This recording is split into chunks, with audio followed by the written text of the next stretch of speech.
요한복음 4장 말씀입니다.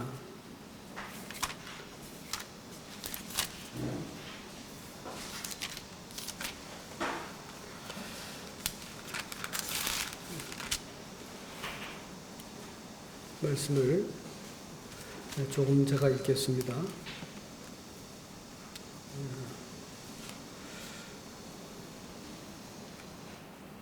4장 3절부터 제가 말씀을 읽어드리겠습니다. 유다를 떠나서 다시 갈릴리로 가실새 사마리아를 통과하여야 하겠는지라. 사마리아에 있는 수가라는 동네에 이르시니 야곱이 그 아들 요셉에게 준 땅이 가깝고 또 야곱의 우물이 있더라. 예수께서 길 가시다가 피곤하여 우물 곁에 그대로 앉으시니 때가 6시쯤 되었더라. 사마리아 여자 한 사람이 물을 기르러 왔음에 예수께서 물을 좀 달라 하시니 이는 제자들이 먹을 것을 사러 그 동네에 들어갔음이라.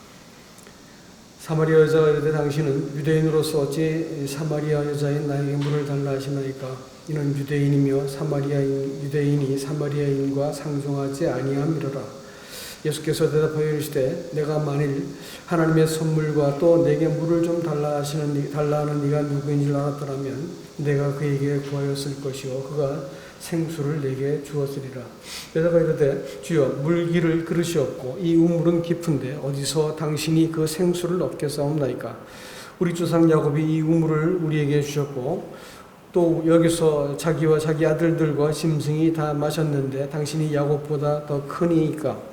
예수께서 대답하여 이르시되 이 물을 마시는 자마다 다시 목마르려니와 내가 주는 물을 마시는 자는 영원히 목마르지 아니하리니 내가 주는 물은 그 속에서 영생하도록 솟아나는 샘물이 되리라. 여자가 이르되 주여 그런 물을 내게 주사 목마르지도 않고 또 여기 물 기르러 오지도 않게 하옵소서. 이르시되 가서 내 남편을 불러오라. 여자가 대답하여 이르되 나는 남편이 없나이다. 예수께서 이르시되 내가 남편이 없다는 말이 옳도다. 너에게는 남편 5이 있었고 지금 있는 자도 내 남편이 아니니 내 말이 참되도다. 여자가 이르되 주여 내가 보니 선지자로소이다. 우리 조상들은 이 산에서 예배하였는데 당신들의 말은 예배할 곳이 예루살렘에 있다 하더이다. 예수께서 이르시되 여자여 내 말을 믿으라. 이 산에서도 말고 예루살렘에서도 말고 너희가 아버지께 예배할 때가 이르리라. 너희는 알지 못하는 것을 예배하고 우리는 아는 것을 예배하노니 이는 구원이 유대인에게서 남이라. 아버지께 참되게 예배하는 자들은 영과 진리로 예배할 때가 오나니 곧 이때라. 아버지께서는 자기에게 이렇게 예배하는 자들을 찾으시니라.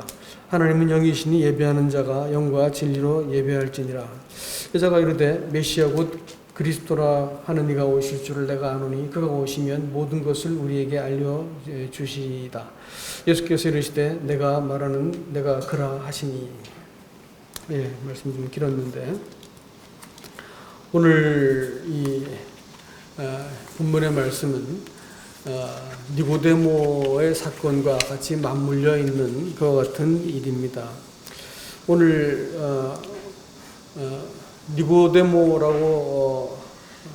니고데모에게 하나님이 구원의 길을 니고데모가 평생 동안 하나님을 향해서 무엇인가 자기가 온전해지고 최선을 다해서 하나님께 도달하려고 했지만 그것이 불가능한 것을 알았습니다. 그런데 예수 그리스도 그분을 보니까 그는 땅에서 위로 올라가는 사람이 아니고 하늘에서부터 내려오신 분인 것을 알고 찾아옵니다. 저분한테는 내가 해도 안 되는 이 믿음의 실마리가 있겠다 싶어서 찾아가서 예수님께 한 수 가르쳐 주십시오 했겠죠. 예수님께서 네가 거듭나야 되겠다 이렇게 말씀하셨습니다. 다시 말하면 사람이 무엇인가 온전해지고 또 자격을 갖추어서 하나님께 나가는 것은 그건 불가능한 것이다.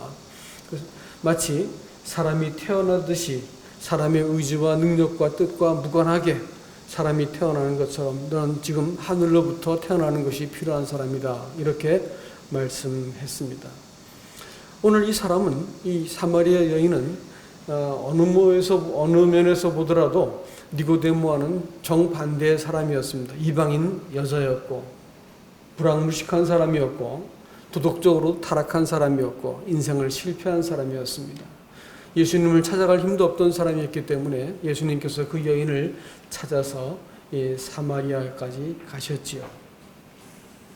저는 오늘 이 우물가에서 여러분들이 익숙하게 알고 있는 이 여인과의 대화 속에서 주님이 하신 말씀 중에 특별한 말씀을 여러분께 소개하려고 합니다. 그것은 네가 하나님의 선물과 내게 물 좀 달라고 하는 네가 누군 줄 알았더라면 네가 그에게 구했을 것이고 그가 너에게 생수를 주었을 것이다.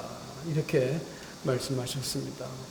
왜 이런 말씀을 하셨느냐면, 여러분, 구원이라고 하는 문제는 아들 예수 그리스도와의 관계 속에서 주어지는 것이기 때문에 그렇습니다. 내가 누군 줄 알았더라면, 네가 하나님의 선물이 무엇인 줄 알았더라면 하면서 주님께서 그 여인을 향해서 이렇게 탄식하시면서 말씀하셨을 것입니다. 사람이 이 구원받는다라고 말하는 그것은 이 하나님하고 예수 그리스도와 더불어 관계가 시작되어질 때 구원이 일어나는 문제입니다. 사실 사람이 에덴 동산에서부터 시작해서 자기 경영과 자기 숭배와 자기 만족을 위해서 인생을 살기 시작해서 인생이 꼬이고 망가졌습니다. 종교인들은 최선을 다해서 하나님께 나가려 했지만 그 어떤 것도 성공하지 못했습니다. 이 여인에게 예수님께서 내가 누군 줄 알았더라면 다시는 목마르지 않는 그 생수를 얻었을 텐데 라고 말씀하고 계신 것이지요. 여러분, 이 주님께서 십자가에 죽으실 때 내가 목마르다라고 말씀하셨습니다. 그래서 사람에게 이 목마름을, 영원한 생수를 주시기 위해서 본인이 이 사람의 죄와 허물을 담당하시고 하나님과의 깨어진 관계 속에서 고통하시면서 목마름을 경험하셨습니다. 그리고 사람에게 영원한 생수를 내어준 분이시죠. 그분이 이 비천한 여인을 찾아가셔가지고 물 좀 달라라고 말씀하셨습니다. 그것은 이 여인에게 이 영원한 생수를 주기 위해서였습니다. 여러분, 하나님의 선물 이렇게 말할 때 구원이라고 하는 것이 니고데모가 되었든지 이 비천한 여인이 되었든지 하나님의 구원은 사람으로부터 사람의 경영과 또 사람의 노력과 도덕적인 것을 모아서 하나님께 나가는 게 아니고 하나님이 찾아오시는 것이고 위로부터 주어지는 것이라는 것을 오늘 이 사건을 통해서 우리에게 분명하게 보여주고 있습니다. 그리고 구원이라고 하는 그 문제는 하나님을 알지 못했기 때문에 생겨난 문제였습니다. 그래서 하나님 앞에서 스스로를 가려야 되고 도피해서 숨어야 되는 그 사람에게 예수님께서 찾아오셔서 내가 어디 있느냐라고 말씀하시는 하나님은 하나님과 사람이 얼굴을 대면하고 하나님과 사람이 이 친밀한 관계를 얻게 되어질 때 사람이 비로소 그 사람다워지고 또 하나님의 자녀다워진다는 것을 아셨기 때문에 예수님께서 이 여인에게 찾아가셔가지고 자신을 이렇게 소개하고 있는 것입니다. 여자는 예수님이 누군지 몰랐어요. 유대인 남자였다가 조금 보니까 이게 선지자였다가 나중에 예수님인 것을 발견하게 되죠. 신앙생활은 결국 예수 그리스도와의 만남입니다. 그런데 이 여인에게 이 생수를 말하니까 이 여인이 뭐라고 말하냐면 내가 다시는 여기 물 기르러 오지 않도록 저에게도 그 물 좀 주세요라고 얘기합니다. 근데 예수님께서 도리어 뭐라고 말씀하시냐면 네 남편을 데려와라 이렇게 말하세요. 왜 그렇게 말씀하셨을까요? 그것은 예수 그리스도를 만나기 위해서 지금까지 자기가 의지하고 살아왔던 것이 무엇인지를 보자라는 것입니다. 예수님도 믿고 또 자기가 의지하는 것도 믿고 하고는 절대로 만날 수 없는 분이세요. 예수님은 그분과의 관계는 독점적이고 배타적입니다. 예수님과 세상을 더불어 섬길 수가 없고요. 예수님도 사랑하고 또 내 어떤 영광도 사랑하고 그것도 사랑하고 이렇게 예수님을 믿을 수가 없어요. 예수님께서 네 남편을 데려와라 이렇게 얘기합니다. 자기가 지금까지 인생을 경영하고 또 자기가 믿고 의지하던 것이 하나하나 깨어지면서 나중에는 지금은 살고 있는 사람은 남편이라고도 말할 수 없는 불법적인 이렇게 그야말로 동거를 하고 있는 상태가 분명했습니다. 근데 이 여자의 고백이 뭐냐면 나는 남편이 없습니다 라고 이야기합니다. 예수님께서 왜 이 여인의 그 누추한 치부를 들추어내셔야 됐을까요? 그것은 예수 그리스도를 만나기 위해서 네가 과연 의지하던 것이 무엇냐라는 것을 보셔야 되는 거예요. 그걸 드러내셔야 되는 거예요. 신앙생활은 예수 그리스도를 정말로 안 만큼, 예수 그리스도를 정말로 사랑한 것, 또 예수 그리스도를 내가 오로지 하여 그를 듣고 따르고 하는 그 관계 속에서 이 영생이 나타나는 것입니다. 예수 그리스도를 내가 알게 되었을 것 같으면 내가 지금까지 무엇인가 이루어가지고 내 죄를 사함받으려고 애를 쓰고 깨끗하게 유지하려고 몸부림치고 내가 이게 이상적인 삶을 위해서 내가 이렇게 몸부림받은 것을 딱 멈출 수가 있게 되는 거예요. 왜냐하면 그 모든 것이 그 예수 그리스도 안에 있다는 것을 알기 때문이죠. 신앙생활은 예수를 알아가는 것입니다. 그래서 예수님께서 네 남편을 데려와라 라고 말씀하신 것은 그 어떤 것도 너와 나 사이에 그 사이에 두어서는 안 된다라는 것을 이야기하는 것입니다. 이 하나님의 선물을 네가 알았으면 좋겠다라고 예수님께서 또 말씀했습니다.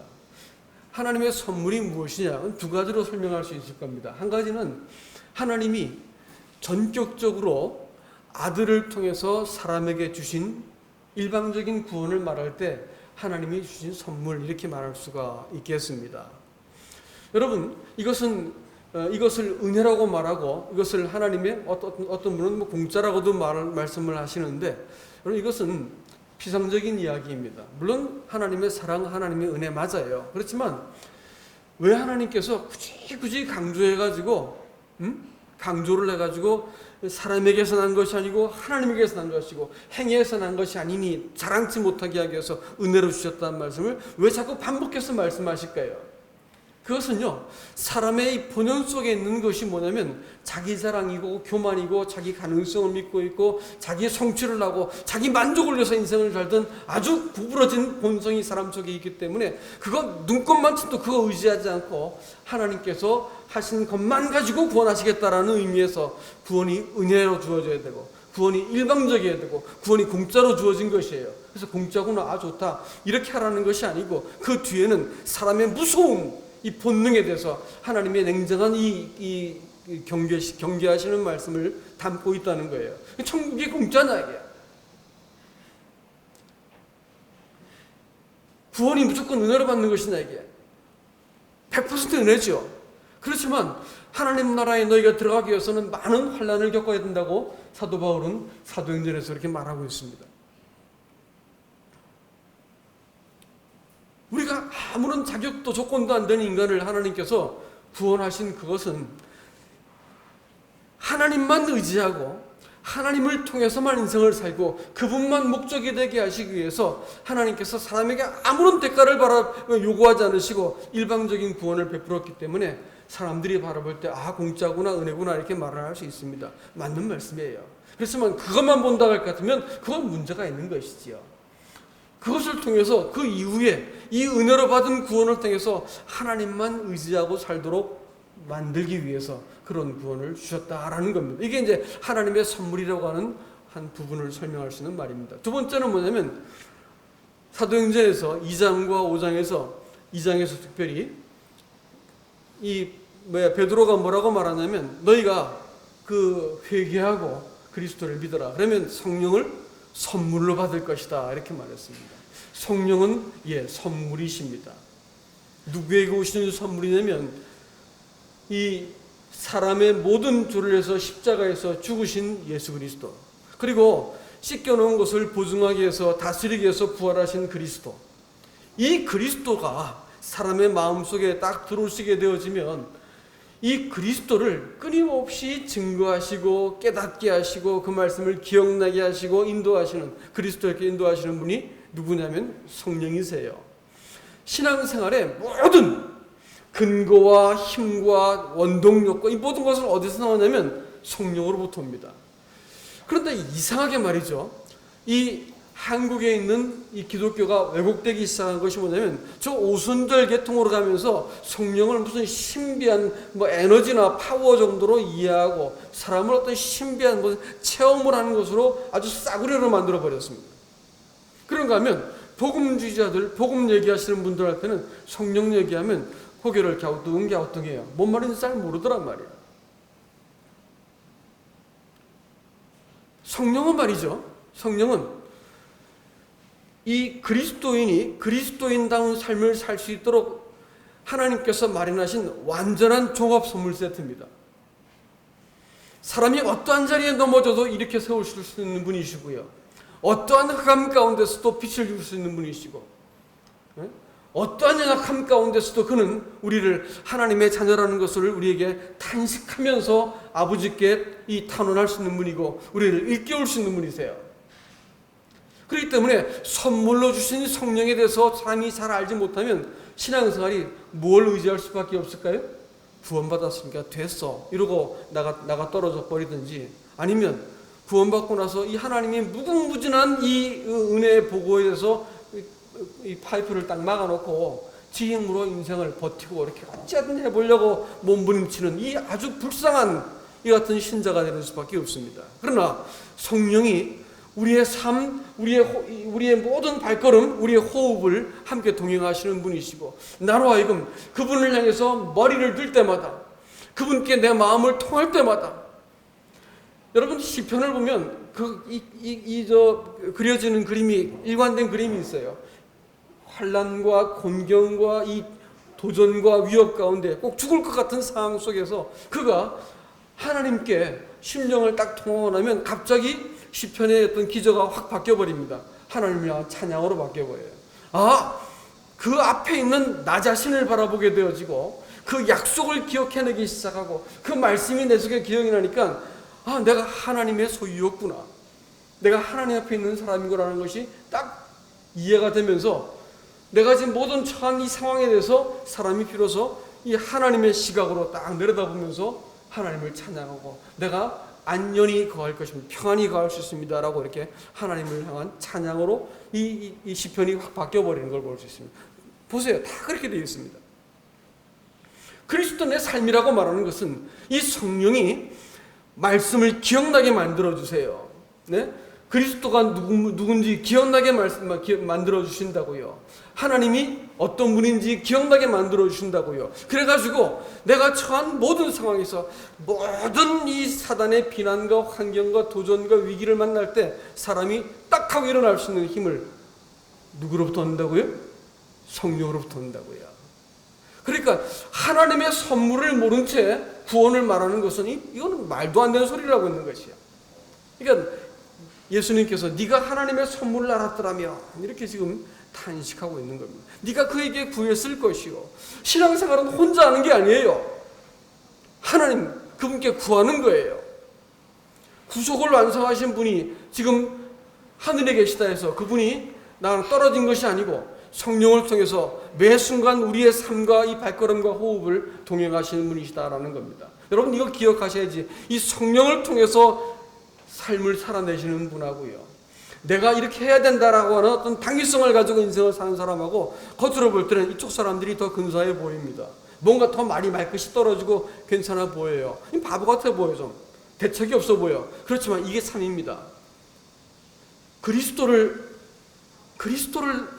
통해서 성령께서 나를 지지하시고 격려하시고 넘어진 자리에서 이렇게 세우시는, 이거 경험하고 사는, 이걸 통해서 내 인생을 하나님 앞에서 이렇게 내어드리고 살아드리는 이 삶, 주님 이것을 원하셨기 때문에 네가 하나님의 선물을 좀 알았더라면 이렇게 말씀하시죠. 이 메시지는 똑같이 오늘을 사는 소위 복음주의자라고 하는 사람들에게 하시는 말씀입니다. 네가 하나님의 선물을 좀 알았더라면, 그리고 내가 누구인지 알았더라면, 내가 너를 위해서 이 목마름을 감수하고 십자가에 죽기까지 한 네 모든 이 구원의 근거가 되어주기 위해서 내가 친히 이 먼 길을 걸어서 이 편견과 이 행로의 수고로움과 이 살인적인 이 볕을 견디면서 걸어서 그 우물가에서 만나신 예수 그리스도의 이 사랑과 이 집요함과 하나님의 열정에 대해서 네가 좀 알았더라면, 이렇게 말씀하고 있는 거예요. 이 예수를 알고 보면 어떻게 이 예수 그리스도와 나 사이에 이 하찮은 능력, 하찮은 소유, 세상적인 지위, 조그만 지식 이따위가 하나님과 나 사이를 막을 수 있겠습니까? 예수 그리스도 당신밖에 없습니다 라고 말하고, 당신 외에는 내가 어떤 것도 사랑하지 않고 당신 외에는 어떤 것도 내가 그 앞에 두지 않겠습니다 라고 고백할 수 있는 사람들이 되는 거예요. 우리의 구원을 위해서 예수 그리스도가 개입하셨죠. 성령이 개입했습니다. 그럼 누가 개입하시겠어요? 아버지가 개입해야죠. 우리의 구원은 삼위 하나님께서 다 개입하시는 거예요. 그래서 이 여자가 이제 예수님과 대화를 나누다가 보니까 예사롭지 않은 분인지 알게 되었어요. 그러니까 가슴속 저 밑에 숨겨둔 말을 폭하고 끄집어냅니다. 이게 뭐냐면, 당신들은 예루살렘에서 예배드리고 우리를 가짜라고 하는데 우리는 이 산에서 진지하게 드렸습니다 하고 항변을 합니다. 근데 그 항변은 뭐냐면, 자기 인생이 이렇게 꼬인 것은 내가 예배가 뭔지 잘 모르겠어요. 예배에서 실패했기 때문에, 하나님과의 관계에서 깨어졌기 때문에 내가 인생을 이렇게 좌충우돌하고 이렇게 인생을 살다가 여기까지 왔고 이렇게 꼬여버렸습니다, 이런 말을 하는 것이거든요. 인생의 실패는 뭐의 실패예요? 그 예배의 실패입니다. 아세요? 예배라고 하는 것은 말 그대로 월십이잖아요. 월십.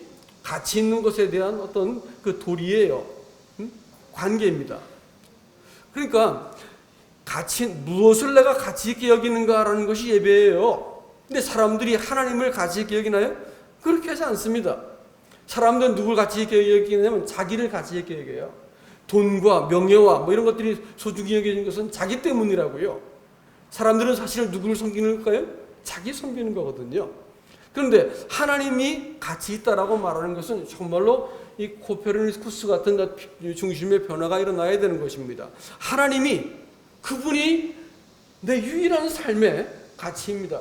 나를 죽이기도 하고 살리기도 하고 넘어뜨리기도 하고 지옥에 보낼 수도 있는 분이시고, 나를 자기와 같이 영화롭게도 할 수 있는 유일한 분이 하나님이십니다.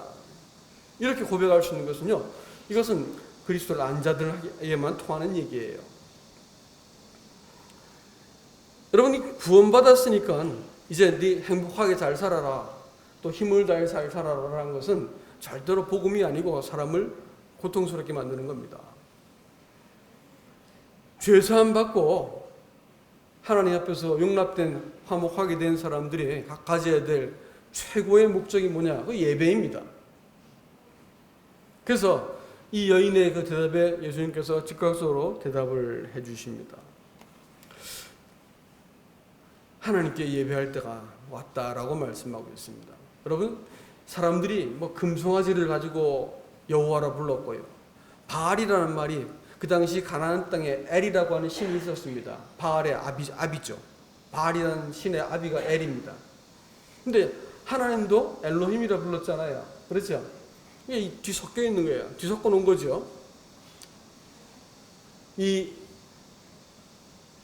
구원받은 소위 복음을 알고 있는 사람들 속에서 제일 오늘날 기독교에서 커다란 문제는 어떤 뭐 이렇게 뭐 도전이 아니고 내부적으로 하나님을 하나님으로 딱 알아보지 못하는 이 헷갈리고 혼돈스러운 그것이 가장 커다란 문제. 그때 그 당시에도 마찬가지고 지금도 마찬가지입니다. 하나님으로 알아보지 못하는 거죠. 바알을 아무리 여호와라 불렀어도 그건 여호와가 아니었어요. 그것은 자기들이 생각하는 힘 있는 복을 주는 신이었을 뿐이었습니다. 그것은 우상 숭배라고 말하는 것이죠. 자기를 위한 신은 이름을 뭐라 불렀고 예수라 부르고 뭐라 불러도 그것은 뭡니까? 그건 우상일 뿐이다 라는 것을 우리가 기억하셔야 됩니다. 사람들이 워낙 악하니까 하나님이 구약시대 때는 참으로 예배할 때가 오나니 이렇게 말했는데, 구약시대 때는 제물이 있어야 되고 또 성전에 가서 예배를 드려야, 딴 데서 드리면 안 됐어요. 성전에서 예배 드려야 됐습니다. 이런 장소와 절차가 딱 정해져 있습니다. 예배의 절차, 제사의 절차가 얼마나 까다롭고 정교한지 레위기 보다가 지칠 만큼 정교하게 절차가 나타납니다. 왜 그랬을까요? 사람이 죄인이라서 그렇습니다. 사람이 자기를 섬기는 존재이기 때문에 아무 때나 가서 드리겠다, 이게 아무 데서나 드리겠다 이렇게 말합니다. 예배를 어떻게 알고 있는 거예요? 사람들이 꼭 성전에 와서 드려라라고 말씀드리는 것은 이유는 뭘까요? 사람이 악하기 때문에 그래요. 지가 하나님이기 때문에 자기가 편리한 대로 드리는 것을 원하는 겁니다. 그래서 성전에 드리라고 죄인들한테 이렇게 말한 거예요. 그 다음에 절차가 이렇게 복잡한 이유가 뭘까요? 지멋대로 드리니까 그렇지, 지멋대로. 안식일을 지켜라 이렇게 말하는 것은 죄인한테 하는 얘기였어요. 아세요? 안식일을 지키라고 한 것은 죄인한테 하는 말이라고요. 왜냐하면 하나님과 안식하지 못한 관계를 맺고 있는 그 사람을 돌이키고 가르치시기 위해서 안식일 하루라도 지켜라라는 거예요. 그러나 하나님을 알게 되면 안식일을 지키는 것이 아니고 뭐가 되어야 될까요? 우리 삶 자체가 하나님과 안식해야 되는 것이죠. 그렇죠? 예배라는 것도 마찬가지입니다, 여러분. 예배는요, 로마서 12장 1절 2절 말씀에서는 다른 것이 아니고 하나님의 내가 모든 자비하심으로 내가 너희를 권하는데 너희 몸을 하나님의 기뻐하시는 산 제사로 드려라 라고 말하고 있습니다. 버티고 내 인생을 위해서 나를 숭배하면서 하나님이 욕해먹던 그 사람이 자기 온 생명을, 인격을, 이 몸뚱아리를 하나님 앞에 딱 내어드린다는 거예요. 왜요? 하나님께서 그 몸무게 78kg 나가는 그 사람 좋아해서 그럴까요? 응? 늙고 주름진 사람 원해서 네 몸뚱아리 내놔라 이렇게 말씀하실까요? 그 껐덕하면 죄짓고 껐덕하면 약해지는 그런 사람을 요구하시는 거예요? 그게 아니에요. 하나님이 사람에게 오셔가지고 내가 네 생수가 되고 싶고 네 속에서 마르지 않는 샘이 되고 네 인생을 통해서 내 형상, 처음부터 작정했던 하나님의 아들의 형상을 꼭 이뤄내고 싶다라는 거예요. 연합하겠다는 것입니다. 누구를 통해서요? 예배하는 자를 통해서요. 누구를 통해서요? 자기를 내어놓은 사람들을 향해서요. 이거 하나님 겁니다라고 내가 내 자신을 하나님께 드리는 그 예배를 통해서 하나님이 비로소 사람에게 오셔가지고 좌정하시는 겁니다. 주님께서 그 예배를 바라보시고 하나님은 이렇게 예배하는 자를 찾으시느니라 이렇게 말했습니다. 여러분, 오늘날 복음이 이렇게 흔하고 교회가 이렇게 막 지천이어도 하나님을 예배한 자는 없기 때문에 주님 찾아다니신다라고 말씀하시는 거예요. 하나님이 예배하는 자를 찾으십니다. 예배는 의무가 아닙니다. 예배는 특권이에요. 예배는 규범이고 명령이 아닙니다. 예배는 성도가 누릴 수 있는, 성도를 성도답게 구별할 수 있는 시금석입니다. 성도가 내가 생각할 때 예배를 드렸다라고 생각하는 것이 중요할까요? 하나님 보시기에 그 예배다라고 말씀하는 게 중요할까요? 이 코로나 시대 때 우리가 생각을 잘 하셔야 됩니다. 내가 생각할 때 이렇게 드려도 돼라고 생각하는 것을 여러분 동의하지 않길 바랍니다. 성전에 가서 예배 드리라는 말을 하려는 게 아니에요. 우리가 지금 이렇게 드리고 있는 예배가 어느 날 익숙해져 가지고 교회 가는 게 불편해지고 이게 편안해.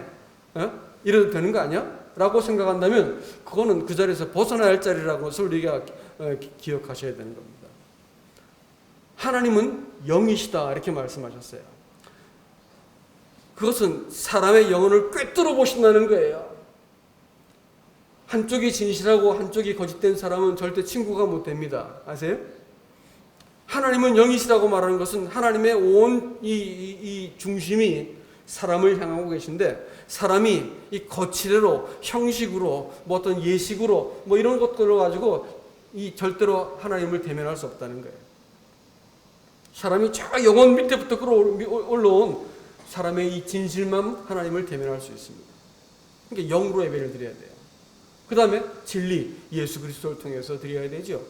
그렇습니다. 여러분 이 예배를 하나님이 우리에게 요구하고 있습니다. 그래서 우리가 속지 않길 바랍니다. 내가 생각하는 예배 드리고 만족하고 있으면 그런 예배 드리고 나서 하나님께 거절될지 모릅니다. 한 떡과 한 잔을 우리에게 주셔가지고 함께 먹고 마시게 하고 하나님을 예배하는 것인데 내가 생각할 때 이렇게 해도 된다라고 생각한 것에 동의하지 않길 바랍니다. 우리는 예배가 그리스도인을 구별되게 만드는 거예요. 그리스도는 하나님은 목적이 되어야 되지, 그리스도는 또 목적이 되어야지 수단이 되어서는 안 됩니다. 우리를 구원하신 죄사함을 이루어 주신 주님이 아니고 우리가 죽을 때까지 사랑해야 되는 분이 예수 그리스도예요. 죽을 때까지 그분이 내 인생의 목적이 되시지 않으면 우리 신앙은 그 순간에 타락하고 탈선하고 맙니다. 여러분, 오늘 이 말씀을 맺겠습니다. 오늘 이 우리의 구원을 위해서 예수 그리스도, 성령, 하나님이 다 개입되셔가지고 우리의 구원을 이뤄놓았습니다. 기독교가 천박해질 때 복음주의자들은 죄사함을 얻는 수단으로 예수 그리스도를 말하기 시작했고요. 또 사람들은 구원 얻는 지식 가지고 그 구원이라고 확신을 갖는다, 이렇게 말하기도 하고요. 어떤 사람들은 어떤 이 체험과 능력을 가지고 이걸 가지고 이제 하나님을 오해를 하고 있습니다. 그러나 우리가 섬기고 사랑해야 될 분은, 내가 대면할 분은 예수 그리스도시고, 날마다 그분을 내가 의지할 분은 성령이십니다. 그리고 우리가 우리의 삶이 초점을 딱 맞춰서 예배할 분은 하나님 그분밖에 없으세요. 이 예배를 통해서 그리스도인들은 내가 지금 영생 안에 있다는 것을 증명하는 것입니다. 여러분 갖고 있는 확신은 중요하지 않습니다. 내가 이 예배를 어떻게 드리는가는 여러분이 누군지를 알 수 있게 만들어주는 겁니다. 코로나를 하면서 많은 사람들이 걱정을 합니다. 교회가 기독교인이 떨어졌을 것이다, 줄어들었을 것이다. 예, 맞습니다. 그렇지만 하나님 편에서는 한 명도 안 잃어버리셔요. 진짜와 가짜를 구분할 뿐입니다. 이 기간을 통해서 우리가 진리에서 일탈하지 않고 주님을 잘 예배하는 이 복을 누릴 수 있기를 주님의 이름으로 축복합니다.